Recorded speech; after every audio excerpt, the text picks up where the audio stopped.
The Talk Shop resumes today in Studio 255 at the Laramie Plains Civic Center with in-studio guest Jimmy Skovgard, U.S. Senate candidate for 2026, representing Wyoming as a candidate, looking for your vote.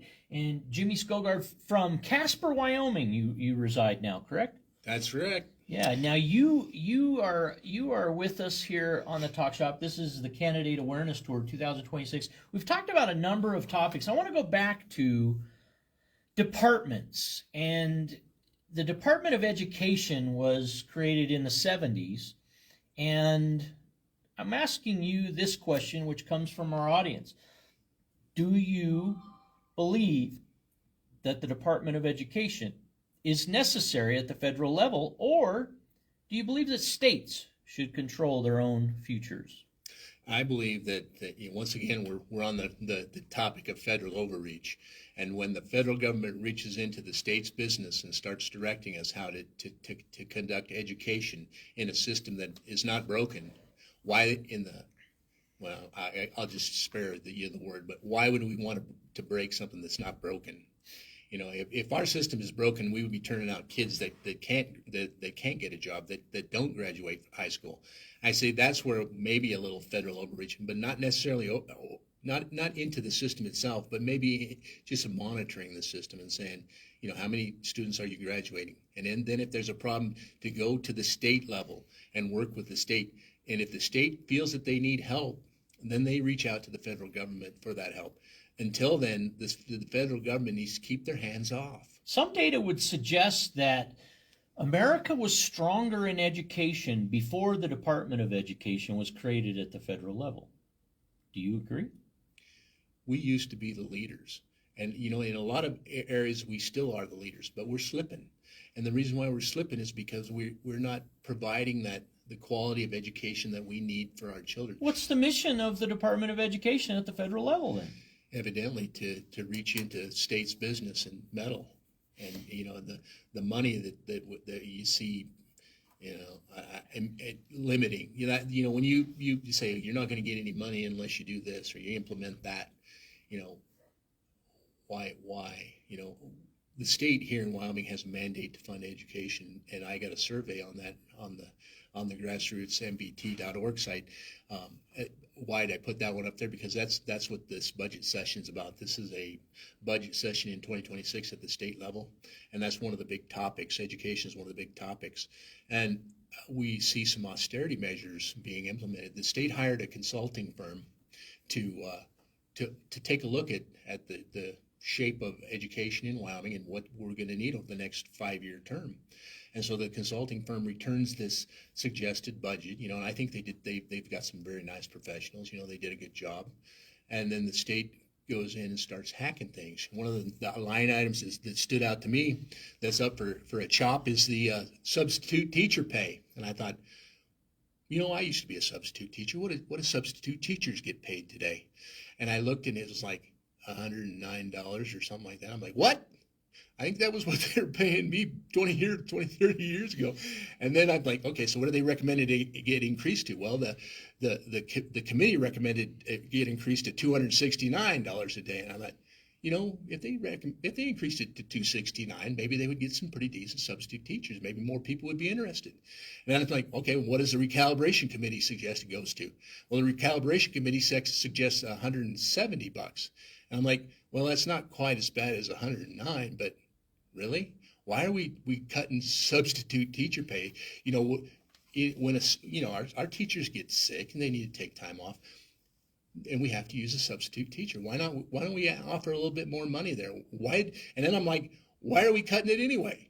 We got a surplus of $250 million in the state. We made $1 billion in our trust fund, and we're going to recommend cuts to education. We're going to recommend a $40 million cut to the University of Wyoming. We're going to enter this era of austerity. Why? Explain to me. I talked a little bit with JR about this, but not to this extent. Maybe it's time for a J.R. Riggins. Sorry, Riggins. he's my rep, my House district rep. I'll be interested to see how the survey plays out in Mills, Wyoming. Wyoming Public Radio recently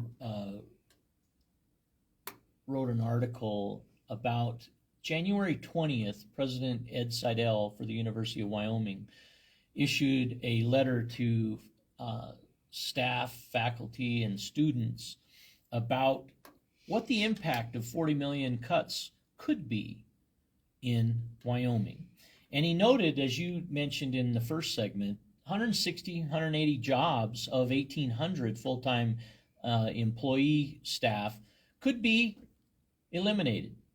Now, my resistance to this is that the University of Wyoming has a lot of assets, and it's, you know, we employ many people commensurate, and we pay them commensurate with their experience.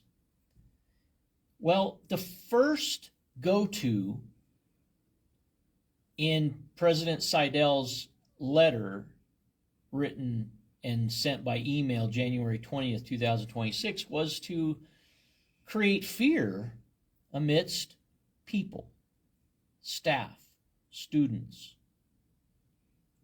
It strikes me as a real opportunity for leadership to inspire, create, push through with some creativity, with some leadership that is worth $500,000 in compensation annually.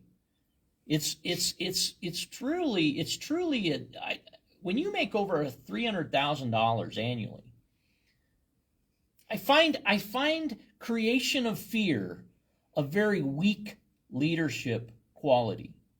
I agree. Do you? I agree totally. You know, and the you mentioned the creation of fear. One of the primary tactics that we engage in our politics today. We like to use the power of fear and the power of outrage, especially in social media. If you can generate outrage, you can generate a click. And once you start clicking on something, there's an algorithm that picks that up. And an algorithm, you know, for folks that aren't quite familiar with that term, is a technology that aggregates your personal choices. It's got your little ID, your little token ID there, and it records what you select. And so if you start selecting things about maybe about Jimmy Skovgard, you see it realizes that you're interested in Jimmy Skovgard, and so it starts to show you more and more things about what you're selecting. So if you happen to be selecting things about firing people at the University of Wyoming, and you're looking at where other people are being cut, all of a sudden you're being provided these images and these messages over and over and over again. And the systems that we have today have learned how to do this, and to do that they do that because they can deliver you ads and they can deliver you messages. And you know, especially Facebook and those bigger systems, you pay. You know, if I want to, I can pay thousands of dollars to have my messages shifted out to the population, you know, and I can tell exactly. I want to talk to college educated people. I want to talk to people that haven't finished high school. I can, you know, I don't know how Zuckerberg collects all this information, but he's got it, and he will deliver my message to whomever I want, as many times as I want, for money. Do you support federal lands in state of Wyoming resident hands? Do you support those federal lands being controlled by the state of Wyoming in all endeavors where land is concerned? Let's talk about public land sales. You know, we had the big beautiful bill come up, and buried in then thousands of pages of documents there was a section on public land sales, and 5% of public lands were going to be sold, and it wasn't very popular. There were people out in the street in front of the Capitol building in Cheyenne. That's how unpopular that was. Now, for some reason, the folks up in Montana were able to exempt the Montana public lands, you know, federal public lands, from sale. And I'm like, were our representatives asleep at the wheel? Did they not have the ability to read these 1,000 pages, or have a staff member read them? Were they not able to flesh this public land sales out, or were they too busy towing the party line to worry about 5% of the public lands? You know, I talked about this at the Central Wyoming Fair last year, and I got some interesting insights, and I'd like to share that with you. You know, some of the lands that were up for sale were a BLM section that adjoins Midwest Wyoming that needs to be sold so that community can grow. And another section in Jackson Hole, Wyoming, adjoining the city of Jackson Hole, Wyoming, that needs to be sold. And then, I was in the Needs according to whom? for the city to grow. It needs to be sold for They're the city to landlocked grow. by federal property. Right. On that edge, they can't grow in that direction where that section is because of that. Now, I was like, okay, so a better question for our representatives would have been, our senators would have been say, oh, now we can't agree to 5% public land sales. And it did get dropped out of the bill, but not before Hageman voted on it and voted aye to move it out of the House. It was voted aye and moved to the Senate before that section got moved out. So, I'm going to say that Harriet Hageman voted aye on public land sales in Wyoming obviously against the wishes of her constituency. And just pointing that out. Anyway, Senator Barrasso and Senator Loomis weren't at all, in my mind, vocal enough about removing that. And maybe they were the ones that went behind the door to Senator Lee, Utah. That was his proposal for the bill, and had him remove it. I don't know who went and talked to them. Maybe it was Barrasso, maybe it was Loomis, but they haven't stepped up. There's an opportunity for you, Barrasso. Step up and take some credit for getting that removed from the one big beautiful bill. Let us know that you're actually working for Wyoming when we say no to public land sales. Now, that said, would I at least check with my community around Jackson Hole and say, do you want that piece of land sold, and how would you like it sold? Could we work out some legislation that sells that specific BLM section, so we know what we're talking about, and that specific BLM section next to Midwest, that we know what we're talking about, and how could we do that? I thought about it for a bit. I said, well, the federal government really doesn't need the money, right? So why don't they just donate it to the state of Wyoming as a school section, let the local school districts divide it up and put that money into our public education fund. Some of the other states might say, well, that's not fair because we don't have enough public land. And I would say, tough. State of Wyoming land holdings in Albany County alone top over 200,000 acres. Surely there are some of those properties that have been gifted to the university, gifted in family estate transfers of ownership. Certainly some of those do not need to be off the tax roll in Albany County, and could be beneficial to supporting infrastructure in Albany County if they weren't held by the state. Right, and I forgot to look into this because we're going over to Cheyenne to listen to a proposal on some public land sales. I believe the state of Wyoming's Constitution has a clause in it that specifically empowers the state to maximize its revenue from public lands. So if selling is the maximum revenue that we can get out of public lands, I tend to disagree, being in real estate my whole entire life, having owned real estate, starting out young in life and buying real estate however I could and acquiring it and watching the value appreciate over time. I don't believe that selling public land, there could be a good reason to, maybe, if it's adjoining the city and the city's trying to grow in that direction. But I think that's an issue for the local, area of folks to decide, not necessarily for the state to say, oh, we're just going to sell off 200,000 acres. And, I heard the proposal for $1 an acre. I'm like, I'll take all 200,000. Thank you. Sign me up. Oh, and I'm thinking, Erica, wait a minute. I want my $1 an acre land too.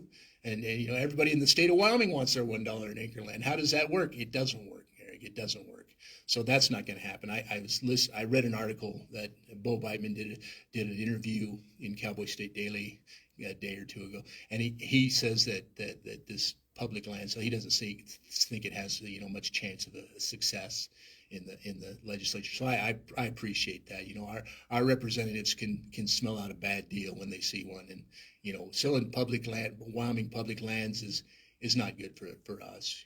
I like to look at public lands as our posterity. When we were in school, we were taught about to ordain in our posterity, or however the saying goes. But our posterity is something that we're holding in trust for our children, and in turn they hold it in trust for their children. And that's what we do with public land. Federal lands inside the state of Wyoming, are they fully utilized to the benefit of America? Absolutely not.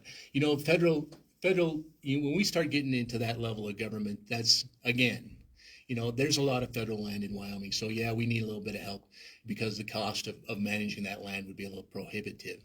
But we could send a bill to the federal government and provide the management for it right here in Wyoming.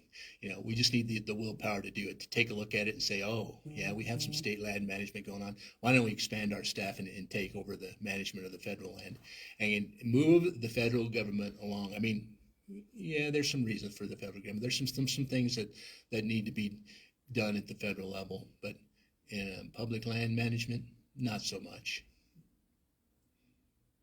As you pursue a U.S. Senate position representing Wyoming in 2026 election cycle, are you an advocate for term limits? Yeah, that was my primary platform until I talked to Pamela, the lady in France. She's like, you need to modify your platform just a little bit, Jim. I want you to consider one of the reasons, and she talks about the law. She's a retired attorney, so she says take a look at the law and take a look at the Constitution. And I'm like, yeah, you got a point, Pamela. So I modified my platform on my website recently. That's Skovgard2026.org. I got 3 pillars now, and the first one is the constitutional guardrails. We as representatives need to enact the will of the folks that we represent within the constitutional and legal guardrails that are set down and that are codified in our system of government. And so, yeah. So when it comes to other topics that we haven't covered, I always like to give visitors the final summary. What did you prepare to talk about today that we haven't covered that you would like to mention before we close this segment?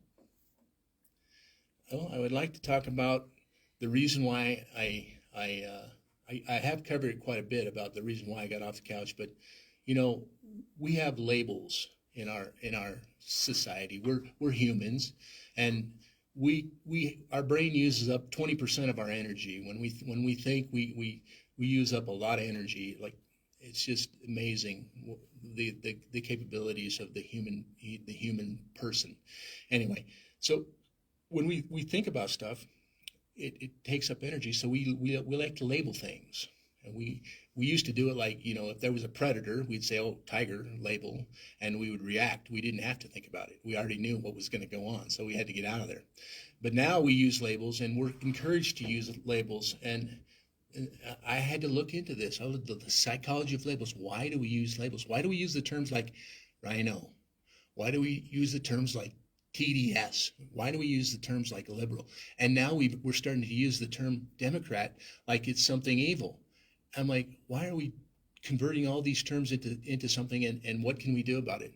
So first of all, I'd like to encourage everyone if they find themselves using a term like any of the ones I just mentioned, rhino, TDS, liberal, Democrat, whatever, in a derogatory fashion, to stop and think and say, what am I dismissing? Why do I not want to listen to what this person has to say?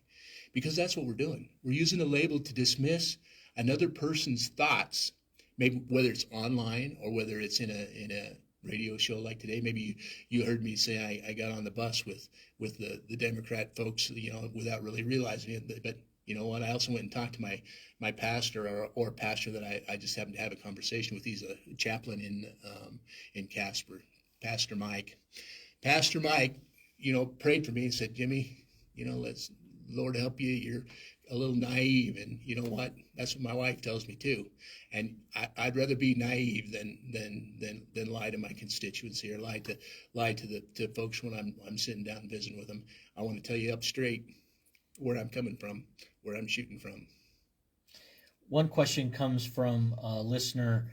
It's in regard to daycare. Reports of daycares in Minnesota receiving billions of dollars in subsidization. Would you advocate control of that type of expenditure of U.S. dollars? I'm not exactly sure about the daycare, and when I get these kind of questions online, I'm always going to do my due diligence and check them out. And so I encourage you to do the same thing. Look into the source that you're getting that, and check it out thoroughly. Make sure that you understand what exactly is being told to you, because a lot of times you're going to get folks that are trying to generate outrage, trying to generate fear, and you need to ask why. Why are folks, and if you find, like I do sometimes, I find posts that are just bogus, that are totally false. You got to ask why. Why is this being fed to me?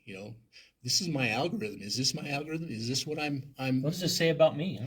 What is it saying about what is interesting to me? If I'm clicking on fear, or if I'm clicking on outrage, and Facebook, Zuckerberg's feeding it to me, or wherever I'm getting it from, Twitter, or whatever they call them nowadays. Maybe it's, I don't know. But anyway, they all have their algorithms, and they all know how to use technology a heck of a lot better than you and I do. So when we realize that we're being kind of played here a little bit, maybe you got to take a look and do your due diligence. Check the sources that you've got. What have you found to be the most reliable sources of that fact verification? I honestly like to, either you can go and Google keywords out of a post, and that's how I used to do it, or you can copy the entire post and slap it into a chat GPT type of a box. They've got as a user, you can get a free kind of a version of 3 or 4 episodes a day, which should be a plenty to do a little fact checking. And then if you like what you see, then you say, well maybe I needed to give old Sam Altman his $20 a month or whatever, and upgrade to the pro version and use it a little bit more. Or the same thing goes for Google. Google has Gemini. Use that. I encourage everybody to start using those tools and learn them. Not to stop thinking. Don't stop thinking, but use them to help you think. Use them to check, because they're basically a little a Gmail, not a Gmail, but a Google search on steroids. So it can check. An AI check can check literally thousands of pages of stuff and come back with a summary. Now, does it make mistakes? It most certainly does make mistakes, and it says that right at the bottom of that little prompt. It says ChatGPT can make mistakes, and if you look on Google's, it says Gemini can make mistakes. So check. Make sure you check these things. They're not the say all, the end all, and they don't relieve you of the responsibility to think. And that's why I encourage you again to go to my surveys, take those surveys, because they encourage you to think. And how do people, maybe they're interested in what you've said, they'd like to volunteer with your campaign, maybe you'd like them to have all of your ideas and be able to source those. Where do they reach out to you, Jimmy Skovgard? Go to Skovgard2026.org, go to my page labeled volunteer, and fill out that's a Google form right there. It collects your information, tells me what you want to do to support the campaign, and then we get to work. Albany County Relay for Life, daffodil and tulip sales, orders being taken now through the deadline, February 13th, for delivery March 24th in Laramie, Wyoming. Get a hold of Pam Brecken, 760-4753. And want to remind everybody, the 13th annual Sportsman's Raffle, February 14th at the University of Wyoming Fieldhouse. Proceeds from the event will support the Ivinson Memorial Hospital, Meredith and Jeannie Ray Cancer Center. And you can find those QR codes for more details at the Talk Shop. And we have most enjoyed introduction from you, Jimmy Skovgard, for U.S. Senate in 2026 right here in Wyoming. Thank you for your time today. Thank you, Eric. Thanks for having me on.